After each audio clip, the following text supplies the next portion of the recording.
इतिहास को 900 वर्षों को 4 काल में विभाजित किया है, जैसा कि आप लोग को पता होगा।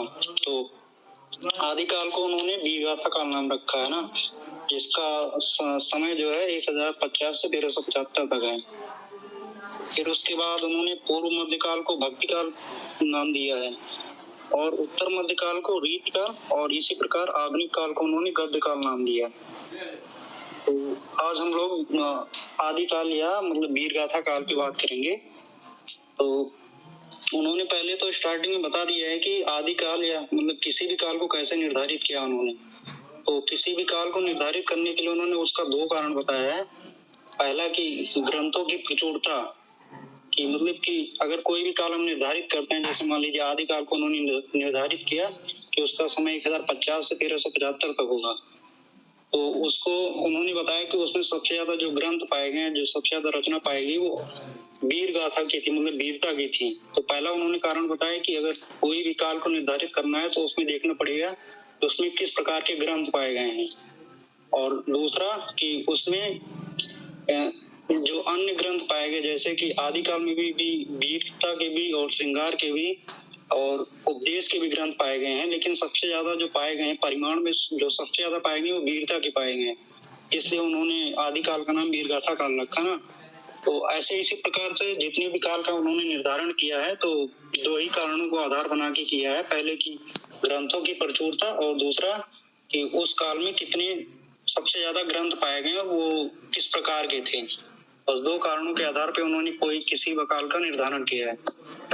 तो इसमें आदिकाल मतलब वीरगाथा काल में 4 प्रकरण है, जैसा कि आप लोग को पता होगा। पहला प्रकरण सामान्य परिचय है और दूसरा प्रकरण अपभ्रंश काव्य और तीसरा प्रकरण देशभाषा काव्य, जिसे शुक्ल जी वीरगाथा काल नाम से दर्शित करते हैं, और चौथा काल है फुटकल रचना।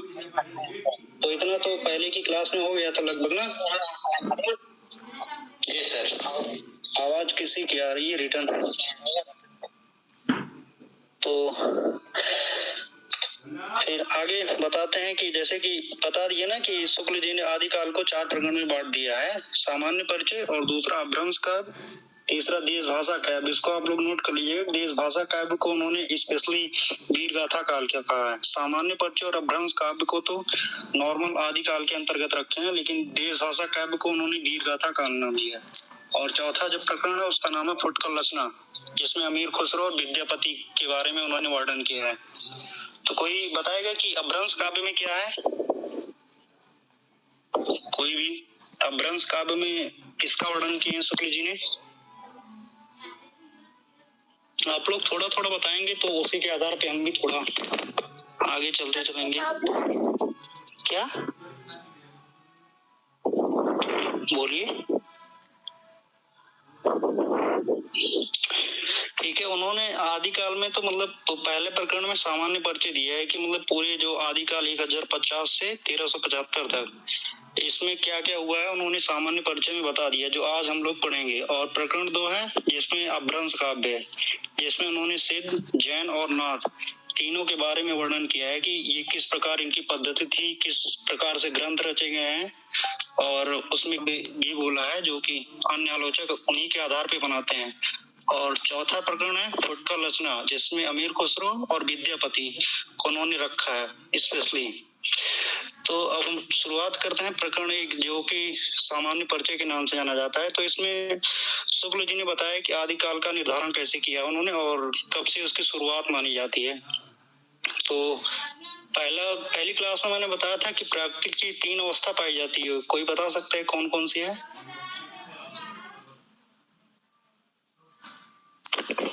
हेलो, कोई बताए कि प्राकृतिक की 3 अवस्था कौन सी है?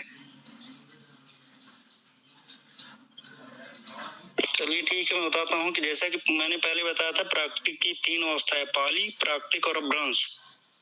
ये तो बताया था ना। तो शुक्ल जी मानते हैं कि जो आदिकाल की शुरुआत होती है प्राकृतिक की अंतिम अपभ्रंश अवस्था, मतलब प्राकृतिक की 3 अवस्था है, पाली, प्राकृतिक और अपभ्रंश। तो बोलते हैं कि प्राकृतिक की जो अंतिम अवस्था है जिसका नाम अपभ्रंश है, उससे हिंदी साहित्य का आविर्भाव माना जाता है। और फिर जैसे कि उन्होंने बताया कि प्राकृतिक इस लाइन को आप लोग नोट कर लीजिएगा, ये काफी जगह पूछा भी जाता है। फिर उसके बाद उन्होंने बताया कि अपभ्रंश का क्या मतलब होता है, तो उन्होंने बताया कि अपभ्रंश का दूसरा नाम ही प्राक्तभास होता है, प्राक्तभास हिंदी। तो इसको भी बताया कि अपभ्रंश का दूसरा नाम क्या था, और इनका बताया कि अपभ्रंश भाषा कहाँ कहाँ से मिली है। तो उन्होंने बताया कि अपभ्रंश जो भाषा है या प्राक्तभास हिंदी, ये सबसे पहले तांत्रिक और योग मार्गी बौद्धों, तांत्रिक का मतलब क्या होगा, सिद्ध होगा ना, जो तंत्र मंत्र से अपनी मान्यता को प्रसारित करते थे तो उन्हें तांत्रिक कहा जाता था। तांत्रिक का मतलब सिद्ध होता है। और योग मार्गी का मतलब होता है नाथ, जो योग के माध्यम से अपनी विचार जो है प्रकट करते थे, तो उन्हें योग मार्गी बोला जाता था, जिसे आगे चल के एकदम स्पष्ट हो गया, जिसे नाद बोला गया। तो उन्होंने बताया कि अपभ्रंश की जो रचना है उसका सबसे पहले पता तांत्रिक और योग मार्गी बौद्धों के यहाँ मिलता है, और वो भी विक्रम की 7वीं शताब्दी के अंतिम चरण में, लास्ट में मिलता है। तो फिर इसी सामान्य परिचय में धीरे धीरे आगे बढ़ते हुए उन्होंने फिर लास्ट में एक स्पष्ट निर्धारित करते हैं कि हिंदी साहित्य का जो आदिकाल है वो संवत 1050 से लेकर 1375 तक माना जाता है। फिर 1050 से 1375 का मतलब उन्होंने बताया कि महाराज भोज थे उस समय के। उन्होंने बताया कि महाराज भोज के समय से लेकर अमीर देव के समय के कुछ पीछे तक जो आदिकाल का समय माना जाता है। तो इसको आप लोग नोट कर लीजिएगा कि काफी परीक्षाओं में पूछा जाता है कि हिंदी साहित्य का आदिकाल क्या है, उसका मतलब समय क्या है। और ये जो राजा थे महाराज भोज और हम्मीर देव, 1050 से थे महाराज भोज और 1375 तक हम्मीर देव। तो इसीलिए शुक्ल जी ने बताया कि महाराज भोज के समय से लेकर हम्मीर देव के समय के कुछ पीछे तक हिंदी साहित्य का आदिकाल माना जाता है। ठीक है। फिर इसी प्रकार उन्होंने बताया कि आदिकाल में आगे थोड़ा बढ़ते हुए उन्होंने बताया कि आदिकाल में मतलब किसी एक विशेष प्रकार की रचना नहीं पाई जाती है, जैसे कि इसमें वीरता की लगभग रचना ही नहीं पाई जाती है। लगभग सभी प्रकार की धर्म की भी रचना पाई जाती है, नीति की भी है रचना और श्रृंगार की भी रचना है, लेकिन सबसे ज्यादा जो रचना पाई जाती है वो वीरता की है। तो इसलिए इसका नाम तो वीर गाथा का उन्होंने बताया। फिर आगे चलते हैं तो बताते हैं जैसे कि जो पुराने कवि थे, राजाश्रित कवि जो थे, तो और चारण कवि जो अपने दरबार में मतलब राजा के दरबार में नीति और श्रृंगार के दोहे गाते थे, तो उसी प्रकार उन्होंने कुछ समय बीतने पे राजा के पराक्रम और वीरता परक जो थे, जहाँ पे जाके वो देखते थे युद्ध का वर्णन, युद्ध देखते थे, तो उसी का वर्णन आके राज दरबार में करते थे।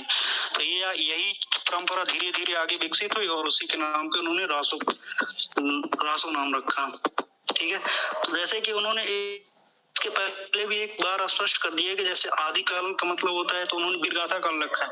तो क्या उसी समय वीरता की बहुत ज्यादा रचनाएं पाई जाने लगी? क्या उसके पहले वीरता की मतलब वीरता की कहानियां नहीं होती थी जैसे उन्होंने भक्ति काल को रखा है? तो क्या इसका मतलब ये थोड़ी है कि 1375 से 1700 तक ही सिर्फ भक्ति काल आया, मतलब कि उसी समय सिर्फ भक्ति होती थी? तो उन्होंने बताया कि किसी भी काल का निर्धारण करने के लिए दो ही बातें जो बता दी पहले ना, जैसा कि आप लोग सोचते होंगे कि भक्ति काल का सिर्फ उदय मतलब 1375 से 1700 तक ही होता है क्या उसके पहले भक्ति की रचना नहीं होती थी? तो इसके बारे में उन्होंने बताया कि कोई भी काल जो है स्टार्ट होता है कि उसमें सबसे ज्यादा उस समय की रचना मिलती थी। पहले भी वीरता की कहानियां सिर्फ देखने को मिलती थी, उसको साहित्य में मतलब लिखा नहीं गया था, उसका कोई साक्ष्य प्रमाण नहीं था। तो जब से साक्ष्य प्रमाण दिखने लगा तब से वहां के आदिकाल या वीर गाथा काल नाम रखा गया। ऐसे ही आदिकाल में भी भक्ति की काफी सारी रचनाएं हुई थी, भक्ति के काफी सारे दोहे गाए जाते थे, लेकिन उस समय कोई साक्ष्य नहीं मिलता था, मतलब उसका कोई प्रमाण नहीं था लिखित में। तो जब से भक्ति का प्रमाण मतलब कि लिखित में आ गया तब से सीमा भक्ति काल की मानी जाने लगी। और इसी प्रकार से रीति काल में भी जो श्रृंगारिकता की रचनाएं थी वो साहित्य में आने लगी, तब से रीति काल का आरंभ माने जाने लगा। तो इस प्रकार उन्होंने बताया कि ऐसे ऐसे हमने काल को निर्धारण किया है। फिर उसके बाद आगे बताते हैं कि प्रकरण 1 में ही कि जो आदिकाल में है इसमें काफी सारी रचनाएं असंदिग्ध और संदिग्ध है। असंदिग्ध का मतलब कि वो हैं तो लेकिन प्रमाण में नहीं है, मतलब कि उनको देखा नहीं, मतलब उन्होंने किस प्रकार से पहेलियां मुकरियां और अपने सुखने लिखते थे। और विद्यापति का एक दोहा उन्होंने इसी प्रकरण में रखा है जो कि बहुत फेमस है, देसिल बौना सब जन मिट्टा ते पैसन जब हो हट्टा। इसका मतलब कोई बता सकता है? हेलो। इसका मतलब होता है कि देसी भाषा, मतलब जो बोलचाल की भाषा है वो सबको मीठी लगती है। नहीं नहीं, उसका मतलब होता है देसी लोना सब जन मिट्टा। देसिल का मतलब देसी हो गया, बौना सब जन मिट्टा। देसी भाषा जिस प्रकार सबको मीठी लगती है, उसी प्रकार देसी बौना सब जन मिट्टा ते तैसन, उसी प्रकार मैं अपनी अभ्रंश उसी से मिलती हुई कुछ भाषा का निर्माण कर रहा हूँ। अभ्रंश का मतलब अवहट्य, मतलब की देश यही। तो इस प्रकरण में इन्होंने सामान्य परिचय का वर्णन किया, फिर उसके आगे उन्होंने अभ्रंश का, जिसका नाम प्रकरण 2 है ना, तो उसके बारे में उन्होंने बताया। तो कुछ अगर किसी को डाउट हो तो पूछिए प्रकरण 1 में। हेलो, कुछ प्रकरण 1 में अगर किसी को दिक्कत है या कुछ ना समझ में आए तो पूछिए।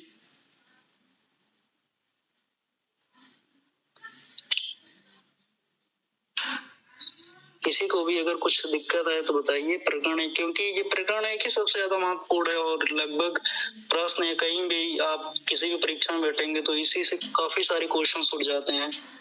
जैसे कि प्राक्तवास का मतलब क्या होता है, और शुक्ल जी ने आदिकाल का समय कब से कब माना है, और गाथा कहने से किसका बोध होता है, और अभ्रंश की रचनाएं किसमें सबसे ज्यादा मिलती हैं।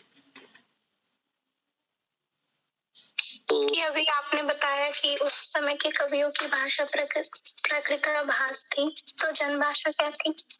क्या आवाज क्लियर नहीं है? हेलो, पूछिए। देखिए, इसमें प्रकरण 1 में उन्होंने सिर्फ यही बताया है कि आदिकाल की शुरुआत कहाँ से होती है और आदिकाल का समय क्या है, और उसमें मतलब जो राजा थे महाराज भोज और राजा हमीर देव के समय, इनका समय 1050 से 1375 तक था, इसके बारे में उन्होंने बता दिया। और फिर उसके बाद बताया कि अभ्रंश भाषा क्या थी और प्राक्तवास हिंदी क्या थी। तो उन्होंने लास्ट में निर्धारित कर दिया कि अभ्रंश से प्राक्तवास होती है, और प्राक्तभास कैसे होता है, प्राकृतिक रूढ़ियों से बहुत कुछ बद्ध हिंदी। और फिर इसी प्रकार उन्होंने बताया कि अपने सामान्य परिचय में कि खुसरो की भाषा कैसी थी और विद्यापति की भाषा कैसी थी, उन्होंने किस प्रकार की भाषा का निर्माण किया है। बस इतना ही लगभग उन्होंने अपने सामान्य परिचय में बता दिया। अब अगर इसमें किसी को दिक्कत हो तो पूछ लीजिए। एक एक प्रकरण लेके हम मतलब कि चलेंगे एक एक दिन, तो इससे अच्छे से समझ में आ जाएगा। आकाश जी, कुछ और पूछना हो प्रकरण 1 सामान्य परिचय में तो बताइए।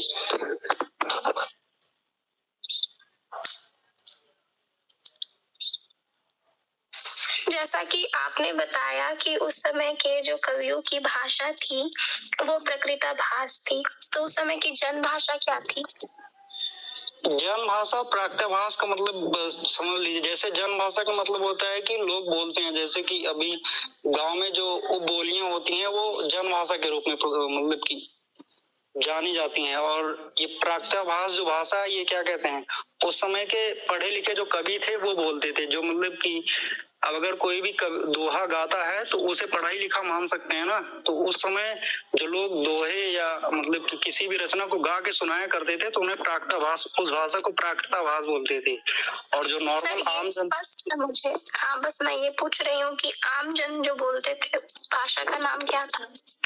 इस भाषा का नाम तो शुक्ल जी ने कुछ निर्धारित नहीं किया, क्योंकि मैं शुक्ल जी को पढ़ा रहा ना कि अपने मत और विचार को प्रकट कर रहा, तो शुक्ल जी जैसा बताए हैं उसी हिसाब से हम लोग पढ़ते चलेंगे। और लास्ट में जिस दिन आदिकाल खत्म होगा तो उस पर 2, 3 या 4 आलोचक को लेके उनकी समरी कुछ समय में निर्धारित कर दी जाएगी कि और अन्य आलोचक इस आदिकाल पे क्या क्या बोले हैं। और कुछ तो इसमें बस यही इतना है कि आप लोग देख लीजिएगा एक बार, उनकी लाइन को नोट कर लीजिएगा, क्योंकि लगभग को प्रश्न यहाँ से पूछा जाता है सामान्य परिचय से। ठीक है जी सर। और थोड़ा फिर एक एक प्रकरण लेके चलेंगे, ज्यादा मतलब तेज से भी नहीं चलेंगे, आराम से चलेंगे। और थोड़ा इसके पीछे जैसे कि थोड़ा इसके बारे में बता देते हैं, शुक्ल जी की बुक कैसी है, मतलब किस प्रकार से। तो ये शुक्ल जी की बुक का प्रकाशन वर्ष कोई बता सकता है और उसका नाम क्या है? तो हिंदी शब्द सागर की भूमिका में हिंदी साहित्य का इतिहास लिखा गया और 1929 प्रकाशन। नहीं, देखिए, हिंदी शब्द सागर की भूमिका थी, उसको तैयार किया था, उसमें नाम उन्होंने रखा था हिंदी साहित्य का विकास। इतिहास में उन्होंने हिंदी साहित्य का विकास नाम से रखा था, फिर कुछ समय के बाद उसी को परिवर्तित करके हिंदी साहित्य का इतिहास नाम रख दिया। ठीक है, तो ये पूछा जाता है कि हिंदी शब्द सागर की भूमिका में उन्होंने क्या नाम रखा था, तो उसका नाम रखा था उन्होंने हिंदी साहित्य का विकास, जो कि जनवरी 1929 में प्रकाशित हुई, लेकिन कुछ समय के बाद उसी बुक का नाम उन्होंने हिंदी साहित्य का इतिहास रख दिया। और फिर ये शुक्ल जी हिंदी साहित्य का इतिहास मतलब कि जब उन्होंने बुक को पूरा 1000 काल को मतलब 1000 समय को 4 कालों में विभाजित किया, तो उन्होंने किन किन पुस्तकों का सहारा लिया, तो उसके बारे में आप लोग जान लीजिए। कोई बता सकता है कि किन किन पुस्तकों का सहारा लेके हिंदी साहित्य का इतिहास तैयार किया उन्होंने? तो उसको भी देख लीजिए। जैसे कि उन्होंने कविता कौमुदी की बुक जो है, कविता कौमुदी के रचनाकार कोई बताएगा कि कौन है? ठीक है, मैं बता देता हूँ। जैसे कि उन्होंने 4 पुस्तक का मोटा मोटा सहारा लिया है, जो कि उन्होंने अपने भूमिका में बताया है, और अब इनकी जो भूमिका तैयार की गई है वो रामस्वरूप चतुर्वेदी ने लिखी है, और प्रथम संस्करण ये खुद ही लिखे हैं। तो इन्होंने बताया कि प्रथम संस्करण में इन्होंने बता दिया है कि इन्होंने 4 पुस्तकों का मोटा मोटा सहारा लिया है। जैसे कि पहला मिश्रबंध विनोद की जो पुस्तक है, उसका सहारा मिश्रबंध विनोद जो पुस्तक है, मिश्रबंध विनोद नामक, जो मिश्र बंधु ने लिखा है ना, हाँ। उसका सहारा लिखा है। और दूसरी जो है कविता कौमुदी लिखा है राम नरेश त्रिपाठी की, और वियोगी हरि की ब्रज माधुरी सार है, उसका सहारा लिखा है, उसका सहारा लिए। मतलब 4 पुस्तक है, और एक याद नाम नहीं आ, तो उन्होंने 4 पुस्तक को सहारा लेके अपनी एग्रिएशन की the modern vernacular literature of north Hindustan. नहीं, उसकी पुस्तक का उन्होंने तो सहारा नहीं लिया है। 4 पुस्तक के लिए मतलब कविता कौमुदी की है रामनरेश त्रिपाठी की, और मिश्रबंध विनोद मिश्र बंधु की है, और वियोगी ब्रज माधुरी साहब जो है वियोगी हर की, इसकी इनका लिया, और एक और लिए हैं, उसको देख लीजिएगा आप लोग क्या है। तो यही 4 पुस्तक का इन्होंने सहारा लेके पूरे हिंदी साहित्य के जो 900 वर्षों का इतिहास है उसको उन्होंने अपनी पुस्तक के द्वारा व्यक्त किया है। ठीक है, अरे हिंदी कोविद रत्नमाला है एक पुस्तक, और तो इसको आप लोग नोट कर लीजिएगा। कविता कौमुदी पहली है, और दूसरी हिंदी कोविद रत्नमाला, और तीसरी ब्रज माधुरी सार, और चौथी मिश्रबंध विनोद। तो इन्हीं 4 पुस्तक को आधार बना के उन्होंने अपनी हिंदी साहित्य का इतिहास नामक पुस्तक लिखी है। और देख लीजिए इसके बारे में, वैसे प्रकरण में इन्होंने बताया नहीं कि सामान्य परिचय में कि मैंने आदिकाल का नाम वीरगाथा काल क्यों रखा है, तो उसके बारे में थोड़ा बता देता हूँ। उन्होंने अपनी भूमिका में इसको बता दिया है कि हिंदी साहित्य मतलब आदिकाल को उन्होंने वीरगाथा काल नाम क्यों रखा। तो उन्होंने बताया कि इसमें 2 प्रकार की सबसे ज्यादा रचनाएं मिलती हैं। तो पहली है अपभ्रंश और दूसरा देशभाषा। तो बोलते थे ना कि अपभ्रंश का मतलब होता है कि सिद्ध जैन नाथ ये सब कवि जो बोलते थे, और अब देशभाषा का मतलब बोलचाल की पुस्तक, बोलचाल की।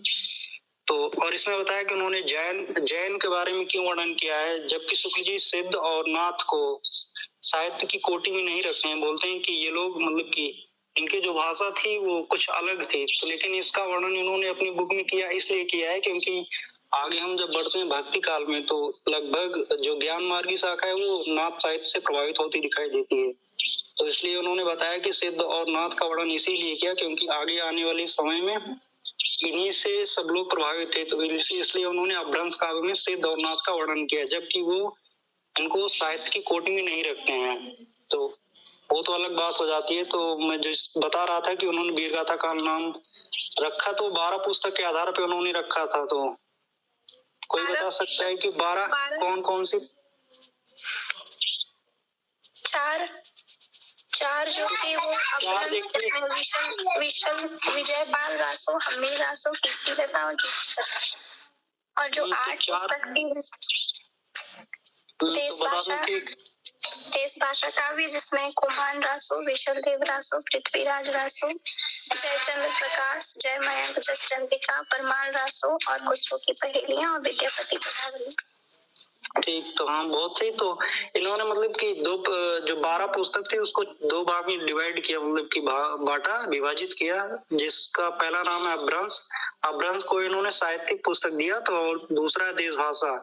तो अपभ्रंश में 4 पुस्तक रखी उन्होंने, विजयपाल रासो, अमीर रासो, कीर्तलता और कीर्त पताका। और देश भाषा काव्य में 8 पुस्तक है, जिसमें से खुमान रासो, पृथ्वीराज रासो, जयमयंक, जस चंद्रिका, जयचंद्र प्रकाश और बीसल देव रासो, परमाल रासो, विद्यापति की पदावली, खुसरो की पहेलियां। ये 12 पुस्तक थी, जिसके आधार पे मतलब कि ये जो 12 पुस्तक थे, इसमें से भी 3 पुस्तक जो है वो वीरता की नहीं है। उन्होंने अपने बताया कि क्या कहते हैं, विद्यापति की पदावली और खुसरो की पहेलियां, ये 2 पुस्तक और बीसल देव रासो, ये 3 पुस्तक जो है वीरता की नहीं है।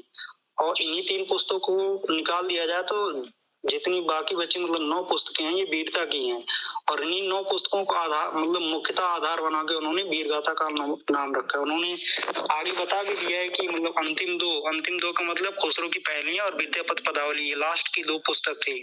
और बीसल देव रासो, मतलब इन्हीं तीनों को छोड़ के जो है और सभी रचनाएं जो हैं वो वीरता की हैं। और इन्हीं 9 पुस्तकों के आधार पे उन्होंने मुख्यतः आदिकाल का नाम वीरगाथा काल रखा है।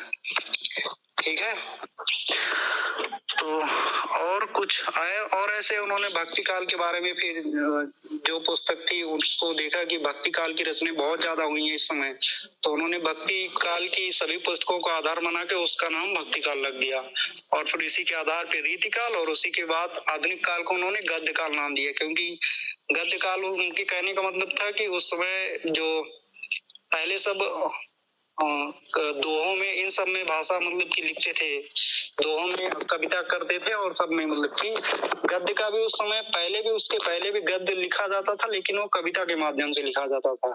फिर जब मतलब कि लिपि का निर्माण हुआ और कागजें छपने लगे और जब कागज छपने लगी, पेन का आविष्कार उस समय के समथिंग हुआ, तो उस समय फिर जो पुस्तकें लिखने लगी वो साहित्य में मतलब कि गद्य के रूप में लिखी जाने लगी। जो कविता भी लिखी जाती थी वो गद्य के रूप में ही लिखी जाने लगी। तो वहां से उन्होंने उसलिए आधुनिक काल को उन्होंने गद्य काल का नाम रख दिया। तो और कुछ पूछना हो तो बताइए। आदिकाल के प्रकरण 1 में एक प्रकरण लेके हम लोग मतलब चलेंगे, जैसा कि मैं चलूंगा एक प्रकरण लेके चलूंगा, तो 4 प्रकरण है आदिकाल का, तो 4 प्रकरण आराम से खत्म हो जाएगा। और शुक्ल जी के बुक को पढ़ना तो आप लोग देख ही लेंगे, कोई भी किसी भी परीक्षा का पेपर उठा के देख लीजिए तो पता चल जाएगा कि शुक्ल जी कितने इम्पोर्टेंट है। ठीक है, तो जैसा कि आज मैंने बताया, तो इसमें मतलब कि मोटा मोटा यही देख लीजिएगा प्रकरण 1 सामान्य परिचय में क्या क्या है, और उसने शुक्ल जी ने कहाँ कहाँ से शुरुआत मानी है और किन किन राजाओं का वर्णन किया है, प्राकृताभास का मतलब क्या होता है, और विद्यापति का जो दोहा है उसको देख लीजिएगा। और फिर उनका मतलब प्रकाशन वर्ष शुक्ल जी का कि उन्होंने 1929 में प्रकाशन किया और किसकी भूमिका में, तो हिंदी शब्द सागर, और उस पुस्तक का नाम पहले उन्होंने क्या रखा था, तो हिंदी साहित्य का विकास नाम रखा था, जिसे आगे चल के हिंदी साहित्य का इतिहास नाम रख दिया। और फिर उन्होंने किन किन 4 पुस्तकों का सहारा लिया उसको देख लीजिए, और 12 पुस्तक के नाम, और उसमें से ये भी पता कर लीजिए कौन सी वीरता की है कौन सी नहीं है, जिसमें शुक्ल जी ने बताया ही है कि 3 जो है पुस्तकें जो है वीरता की नहीं है और लगभग 9 पुस्तकें जो है वो वीरता की हैं। तो ये हो गया, और तो हमारे ख्याल से कुछ नहीं बचता प्रकरण 1 में जो बताया जाए। आगे प्रकरण 2 पढ़ा जाए कि प्रकरण 1 बहुत है, और कुछ अगर प्रश्न हो तो पूछ लीजिए। मेरे ख्याल से प्रकरण एक प्रकरण पर डे अगर प्रतिदिन लेके चला जाए तो ज्यादा सही रहेगा।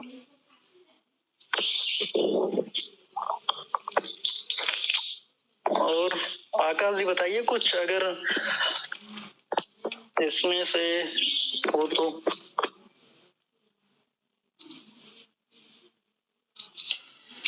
नहीं सर ठीक है सर, मैं गांव आया हुआ हूँ तो क्या बोलूं, यहाँ पे तो बगल में शादी हो रहा है, मैं साइड में होकर बोल पा रहा हूँ, क्या बोलूं।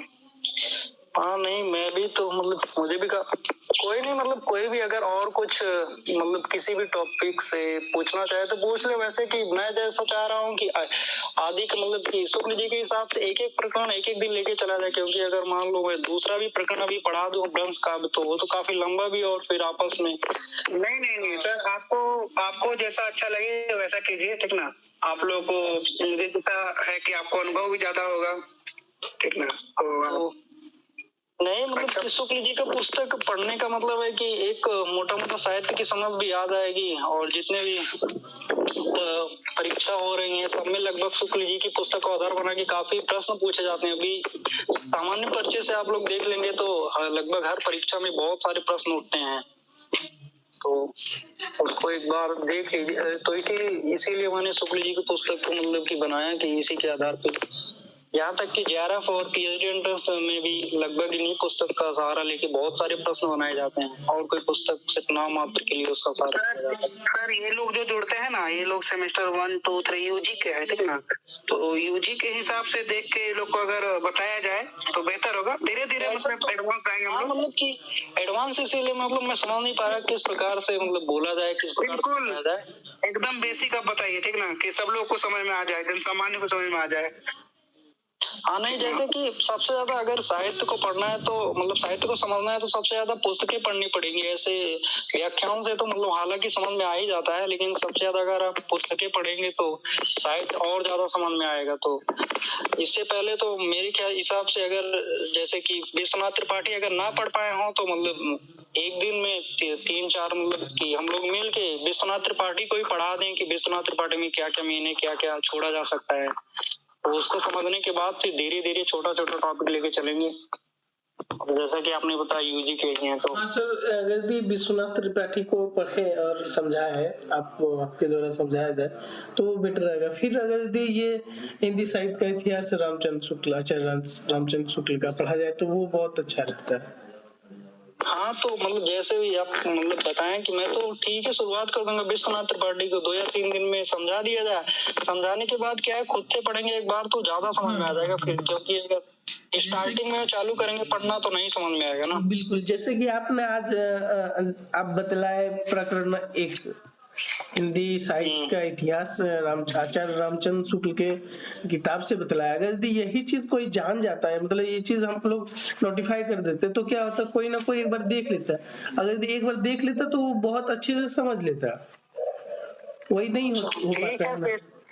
हाँ ठीक है फिर मैं मतलब कि बता दूंगा। जैसे कि एक बार आप लोग मतलब डिस्कस कर लीजिएगा कि कौन सी पुस्तक को पढ़ाना है। वैसे तो मेरे हिसाब से ये भी सही है और विश्वनाथ त्रिपाठी भी सही है, दोनों पुस्तक को आप जिस प्रकार से बताएं। विश्वनाथ त्रिपाठी तो मुश्किल से कितना दिन होगा सर, ये ज्यादा से ज्यादा 4-5 क्लास आपके हिसाब से?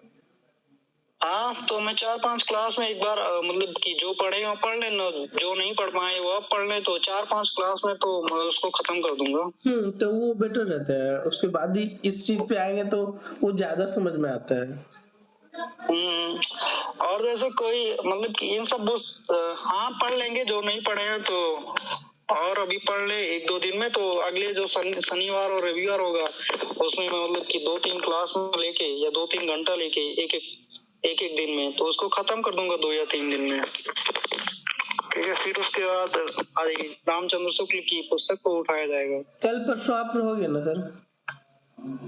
कल देखते हैं, क्योंकि कल यहाँ पे विश्वविद्यालय में थोड़ा प्रोग्राम है। कल तो शायद छुट्टी पे ही रहूंगा, बता दूंगा मैं। ठीक है, और परसों तो होना नहीं है या होना है? सोमवार को मैं नहीं दे पाऊंगा भाई। सोमवार मैं इस सप्ताह में छुट्टी रहूंगा, सोमवार और बुधवार को कोई उपाय नहीं है। अगर आप लोग हैं कंफर्टेबल तो आप लोग मेरी जगह ले लीजिए। आप रह सकोगे सर? नहीं, यहाँ पे तो देखते हैं, मैं बता दूंगा क्या जैसा भी रहेगा। ठीक है, हो पाऊंगा कि नहीं हो पाऊंगा। ठीक है, क्योंकि आचार्य वो विश्वनाथ त्रिपाठी के हिंदी साहित्य का सरल इतिहास बतला दे तो सेम 1 के लिए बहुत बेटर चीज होता है। अभी एग्जाम भी होने वाला है कुछ दिन में, तो इससे और भी सबके लिए उपयोगी हो जाता। ठीक है, फिर मतलब कि संडे तो आप जिस टाइम सहज रहे, आधा 1 घंटा का भी क्लास हो जाए तो बेटर है, कोई दिक्कत नहीं है। एक हाँ वही तो मतलब विश्वनाथ त्रिपाठी पढ़ लेंगे तो लगभग उनको पूरा इतिहास जो है समझ में आ जाएगा। तो फिर पेपर के लिए तो लिखना ही सबसे ज्यादा इम्पोर्टेंट है, और थोड़ा जानकारी हो तो आराम से हो जाएगा पेपर यूजी पीजी में। तो क्या और कुछ अगर किसी मतलब प्रश्न बन रहा हो तो पूछ लीजिए, कोई भी काल से या कुछ भी किसी प्रकार से।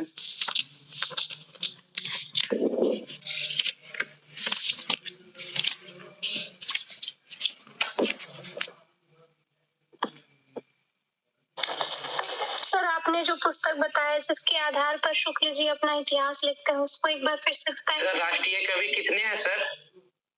अब राष्ट्रीय कवि तो मतलब अन्य आलोचक मतलब अलग अलग आलोचक अलग अलग मानते हैं। जैसे शुक्ल जी ने तो लगभग 5 या 6 राष्ट्रीय कवि को बताया है, उसमें राष्ट्रीय सांस्कृतिक काव्य धारा कवि। और हजारी प्रसाद द्विवेदी अलग बताते हैं। रामस्वरूप चतुर्वेदी तो काफी सारे राष्ट्रीय कवि को अपनी पुस्तक में उन्होंने गिना दिया है, हिंदी साहित्य संवेदना का विकास में। तो अलग अलग आलोचक के अलग अलग प्रतिमान में जो ठहरते हैं राष्ट्रीय कवि, उनको उन्होंने निर्धारित कर दिया है। तो उसको तो आप देख लेंगे, जैसे माखनलाल चतुर्वेदी भी राष्ट्रीय कवि के रूप में गिने जाते हैं और दिनकर भी आ जाते हैं। तो उसको देखना पड़ेगा कि किसके आधार पे माना जाता है। वैसे 4-5 तो मुख्यतः जो है उनका नाम आप लोग जान ही जाइएगा। और जैसे कि इसके पहले मतलब ग्रंथ लिखे जा चुके हैं, जैसे ग्रियर्सन ने भी लिखा और गारसा दत्तासी ने लिखा, मिश्रबंध विनोद ने लिखा, सब ने लिखा। लेकिन सबका जो पुस्तक थी या ग्रंथ के रूप में मानते हैं, तो उसमें उन्होंने एक व्यवस्थित तरीके से नहीं लिखा था। जैसे मिश्रबंध विनोद हैं तो उन्होंने लगभग 5000 कवियों का सिर्फ वर्णन किया था कि ये कहाँ मरे, मतलब कहाँ इनकी मृत्यु हुई, कहाँ जन्म हुआ था इनका और किस प्रकार की इन्होंने रचना लिखी है, सिर्फ इसी के बारे में वर्णन किए थे और उनके दोहे और उनका पूरा विस्तारित वर्णन नहीं किए थे। और ऐसे गासा दत्तासी ने भी लिखा था। और ऐसे मतलब जितने भी शुक्ल जी के पहले जो लिखे थे उन्होंने सब ऐसे ही लिखा था। जैसे महेश दत्त शुक्ल ने भाषा काव्य संग्रह भी लिखा, तो उन्होंने भी इसी प्रकार से कुछ, जैसे कि ग्रियर्सन और मिश्रबंध विनोद ने लिखा था, इसी प्रकार से लिखे थे। लेकिन जब शुक्ल जी ने आया तो उन्होंने पूरे मतलब 3-4 पुस्तक, जिसमें से 5000 कवि थे मिश्रबंध विनोद में, उस पुस्तक को उन्होंने पूरा अध्ययन किया। और ब्रज माधुरी सार, हिंदी कवि रत्नमाला, और इन्हीं 4 पुस्तक को जब उन्होंने अध्ययन किया तो एक उनकी जो भाषा लिखने की है वो बहुत सहज और वैज्ञानिक तरीके से है। जैसे कि इनकी पुस्तक को बोला जाता है कि इनकी पुस्तक पे विधेयवादी प्रभाव है। आप लोग इसके पहले थोड़ा पढ़ा जाता है कि मतलब की कौन कौन सी पुस्तक है और किस प्रकार से लिखी गई है, तो उसमें भी 4 आती हैं। वर्णानुक्रम होती है। वर्णानुक्रम का मतलब होता है वर्ण के आधार पे जितने भी लेखक थे, जैसे कि अब अगर आगे किसी के जैसे रामचंद्र शुक्ल हो गए और वियोगी हरि हो गए, तो जो पहले वर्ण आएगा उनके बारे में वर्णन किया गया। तो अगर इस प्रकार से कोई भी पुस्तक लिखता है तो उसे वर्णानुक्रम पद्धति के अनुसार गिना जाता है। तो ऐसे 4 पद्धति है, उसको भी आप लोग मतलब एक दिन बताइएगा तो उसके बारे में बता देंगे कि कौन कौन सी पद्धति किस किस आलोचक ने मतलब की अनुसरण किया है। और जो बुक लिखी गई है, जैसे कि शुक्ल जी, हजारी प्रसाद द्विवेदी, अन्य आलोचक ने लिखा है, तो उसके बारे में भी बता दिया जाएगा कैसा है क्या है। और कोई प्रश्न हो तो बताइए, पूछिए। सर ये जो लिखा हुआ है प्रकरण 1 में, एक नार ने अचरज किया, सांप मार पिंजरे में दिया, ये क्या है? जैसे इसको क्या बोलेंगे, दोहा कहेंगे या क्या कहेंगे इस चीज को? ये अमीर खुसरो के उन्होंने शुक्ल जी ने सिर्फ स्टार्टिंग में बताया। आप जब अमीर खुसरो पे आएंगे तो उसमें उसका सिर्फ एक ही लाइन है, एक नार ने अचरज दिया, सांप मार पिंजरों को दिया, यही है ना। तो इसको सिर्फ इन्होंने सुखने इसको बोला जाता है। और इसका जो दूसरी लाइन है उसको भी पढ़ेंगे तब उसका मतलब कि निकालेंगे कि इसका मतलब क्या होता है। ठीक है, प्रकरण 1 में सिर्फ नहीं पूछ रहा, मैं ये समझ रहा हूँ सर, आखिर ये इसको किस कैटेगरी में रखेंगे? ये दोहा है क्या, क्या फुटकल रचना है, ये नहीं समझ में, ये है क्या? मतलब एक नार ने अचरज दिया, सांप मार पिंजरों को दिया, ये क्या है मतलब कि ये पूछना चाहते हैं। हाँ। तो शुक्ल जी ने तो यही सिर्फ इंगित कर दिया है कि ये सब सुखने, शायद उन्होंने सुखने इसको परिभाषित किया है कि सुखने ही है। एक बार मुझे कंफर्म नहीं याद आ रहा, देखना पड़ेगा। प्रकरण 1 में तो बस यही उन्होंने बताया कि आदिकाल की शुरुआत कैसे हुई, कब, मतलब कि क्या क्या है इसमें। अमीर खुसरो को भी उन्होंने रख दिया, विद्यापति को भी लास्ट एक लाइन रख दिया उन्होंने। बस इससे ज्यादा उन्होंने मोटा मोटा खाका कि चारों जो प्रकरण है और या चारों प्रकरण का मतलब कि पूरा आदिकाल जो है, आदिकाल के प्रमुख ग्रंथ कौन कौन सा है सर? आदिकाल के प्रमुख जी सर। तो आदिकाल के प्रमुख ग्रंथ का मतलब हो गया है कि आदिकाल में पूरे कौन कौन से रखे गए। तो आदिकाल में सबसे ज्यादा वीरता के मतलब दिखाई पड़ते हैं। तो ये जो 12 ग्रंथ है यही आदिकाल के सबसे ज्यादा प्रमुख ग्रंथ माने जाएंगे। और इन्हीं 12 ग्रंथों के बारे में थोड़ी थोड़ी जानकारी आप लोग पता कर लीजिए तो आदिकाल के लगभग प्रमुख ग्रंथ के बारे में जान जाएंगे। 12 ग्रंथ का मतलब यही कि अपभ्रंश और देशभाषा। बेटा अभी हरिओम तुम क्या बोल रहा था? जैसे मैं पूछ रहा था कि ये क्या है, कौन सी भाषा है, या इसको किस कैटेगरी में रखेंगे। जैसे देसिल बाना सब जन मिठा तय तैसन सन जपो अवहट्ठा, ये क्या है? इसको मात्रा के अनुसार गिनती ना? नहीं, ये अपभ्रंश भाषा में रखा गया। अपभ्रंश भाषा में उन्होंने बोला है विद्यापति जी ने। पहली तो है पहली नहीं, उन्होंने तो अपने मतलब विचार इसमें प्रकट किए हैं कि जैसे कि देसी भाषा सबको मीठी लगती है, उसी प्रकार से कुछ मेरी भी जो भाषा है वो अवहट्ठ है। उसी अपनी वाणी जो है, अपने विचार जो है मैं अवहट्ठ में प्रदर्शित करना चाहता हूं। अच्छा, हाँ, सही है। बस ये तो अपने उन्होंने विचार प्रकट किए हैं, और विचार प्रकट किए हैं वो अपभ्रंश भाषा में किए हैं। ये जो दोहा है उनका मतलब कि ये जो पंक्ति है उनकी अपभ्रंश भाषा में लिखी गई है बस।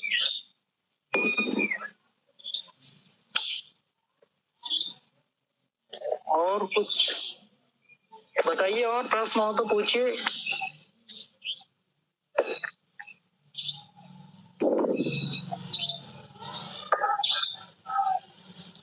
ये जो 4-5 लिखा हुआ उसके बारे में बता दीजिए तो कुछ और समझ में आ जाएगी।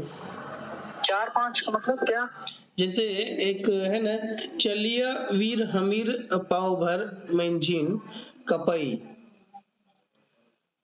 दिगमन न अंधार धुली सुरह अच्छा हाई। क्या है कि मैं बुक तो लिया नहीं हूँ, लेकिन आवाज एक बार क्लियर बताइए तो फिर देखते हैं, अर्थ निकालना पड़ेगा। चली वीर हमीर पाव भर मेंझिन कपई दिगमग न आधार धुली सुरह अछाई। ये हमीर रासों का पता नहीं, इसके बारे में मतलब कुछ अर्थ तो मुझे नहीं पता, और अगर कोई जानता हो तो बता दीजिए। एक काम कीजिएगा ना, आप उसको जो है ना श्लोक को लिख के डाल दीजिएगा, ठीक ना? अगर होगा तो मैं सर्च करके या पूछ के किसी से मैं बता दूंगा, मुझे अगर पता होगा तो।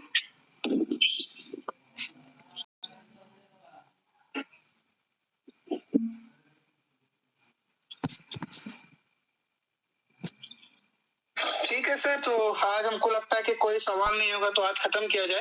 हाँ, क्योंकि दूसरा प्रकरण पढ़ाने में फिर और मतलब कि समय तो लग जाने का वो तो अलग सवाल है, लेकिन उसके बाद फिर समझ में नहीं आने लगेगा ना। फिर दूसरों में प्रकरण 1 प्रकरण 2 आपस में मिल जाएंगे दोनों। बस इतना जान लीजिए, प्रकरण 2 में मतलब सिद्ध आदिकाल को चारण काल किसने कहा था सर? अब आदिकाल को चारण काल तो ग्रियर्सन ने कहा था, और ग्रियर्सन ने क्यों कहा चारण काल, इससे भी आप थोड़ा पढ़ ले तो फिर क्वेश्चन पूछने का तरीका और बढ़िया हो जाएगा।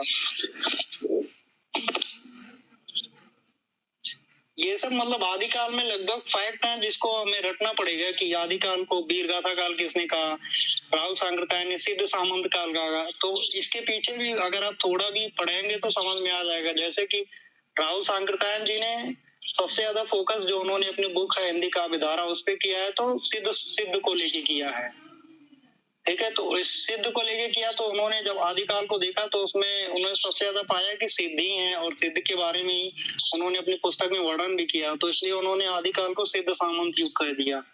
और ग्रियर्सन जो है उन्होंने जब अपनी पुस्तक लिख रहे थे तो उस समय उन्हें चारण कवि दिखाई दे रहे थे, तो इसलिए उन्होंने आदिकाल को चारण काल कह दिया।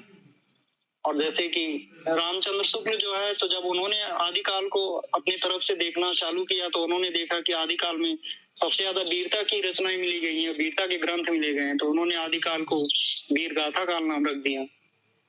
और ऐसे भी जो अन्य आलोचक है उन्होंने आदिकाल को अन्य अन्य नाम दिए हैं। तो वो उनकी दृष्टि होती है कि किस प्रकार से उन्होंने इसके समय और उस समय की रचना को देखा है, तो उसी के आधार पे वो उस काल का नाम रख देते हैं। जैसे कि अन्य आलोचक भी तो उसका समय भी अलग अलग रखते हैं, तो वो है कि उनका इसीलिए पहले आप देख लीजिए कि कौन सी पद्धति पे कौन कवि जो है, मतलब कौन लेखक या रचनाकार काम करते हैं ना। चारों जो पद्धति है उसको आप एक बार देख लीजिए, और कुछ ही ऐसे प्रश्न तो ठीक ही रहेगा।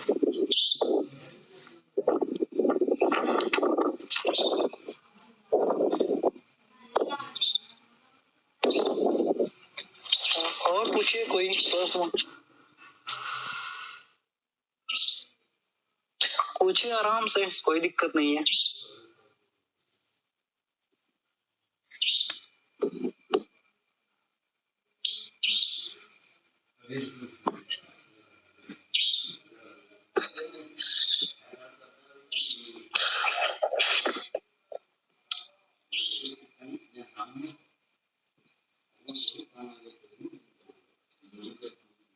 ठीक है सर, तो आज मेरे अनुसार समाप्त कर देना चाहिए।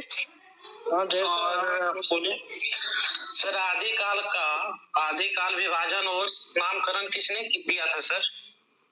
मतलब क्या, एक बार फिर से मतलब कि थोड़ा स्पष्ट करें अपने प्रश्न को। आदिकाल विभाजन और नामकरण किसने दिया था? आदिकाल को आदिकाल हजारी प्रसाद द्विवेदी ने कहा है, और उसका उन्होंने यही मतलब आदिकाल को उन्होंने नामकरण हजारी प्रसाद द्विवेदी ने किया है। जी जी। और क्या कहते हैं, क्या बोल रहे हैं आप, काल और जो समय माना जाता है वो जी का जो समय है वो ये मतलब कि बहुत ज्यादा तो उनके जो उन्होंने समय निर्धारित किया वो बहुत ज्यादा महत्वपूर्ण माना जाता है, इसलिए लगभग जगह यही शुक्ल जी के समय को ध्यान में रख के बोला जाता है। और संवत में आप अगर सप्ताह घटा देंगे तो वो उसका वर्ष ईसवी निकलते हुए चला जाएगा। शुक्ल जी ने जितना भी समय माना है, आदिकाल, भक्तिकाल, रीतिकाल और आधुनिक काल मतलब गद्य काल, उसको सब उन्होंने संवत में बताया है। ठीक है, देख लीजिए मतलब जैसे कि आदिकाल से क्या आप यूजी में या पीजी में कुछ भी हो तो क्वेश्चन को उनके पूछने का ढंग थोड़ा अलग होता है, लेकिन अगर थोड़ा परीक्षा में जाएंगे तो यही पूछ लेंगे कि आदिकाल में कितने प्रकरण हैं और प्रकरण 1 में क्या है, प्रकरण 3 में क्या है। जैसे कि शुक्ल जी ने आप प्रकरण 1 प्रकरण 2 उनको दोनों को वीर गाथा काल नहीं दिया है, और लास्ट में जब वो अपनी फुटकर रचना में लिखते हैं या कहीं उनकी आलोचना दृष्टि देखेंगे तो उन्होंने खुद अपने पुस्तक में ही बताया है कि वो प्रकरण 1 या प्रकरण 2 मतलब सिद्ध और नाथ को साहित्य के कोट में नहीं गिनते हैं, उन्होंने साहित्य के कोट से इनको निकाल दिया है सिद्ध और नाथ को। लेकिन उनका वर्णन भी बताते हैं कि इसलिए मैंने इनका वर्णन किया है क्योंकि आगे जो शाखा है निर्गुण धारा और सगुण धारा, ये सब शाखाएं तो ये सिद्ध और नाथ से पूरा प्रभावित थे, तो इसलिए निर्गुण काव्य धारा को परिभाषित करने के लिए, बताने के लिए सिद्धनाथ का वर्णन करना बहुत जरूरी था, तो इसलिए इन्होंने प्रकरण 2 में इनका वर्णन किया है और इन्हें साहित्य की कोटि में नहीं गिनते हैं।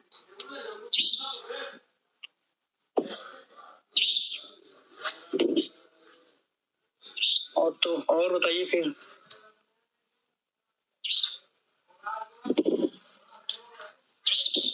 और पूछना हो जल्दी जल्दी पूछ लीजिए। ठीक है,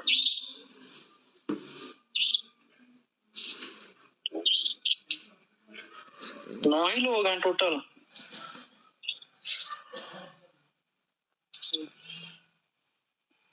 ठीक है आकाश जी, फिर रखा जाए हमारे ख्याल से, और जैसा होगा मैं बता दूंगा कि क्या मतलब एक बार आप लोग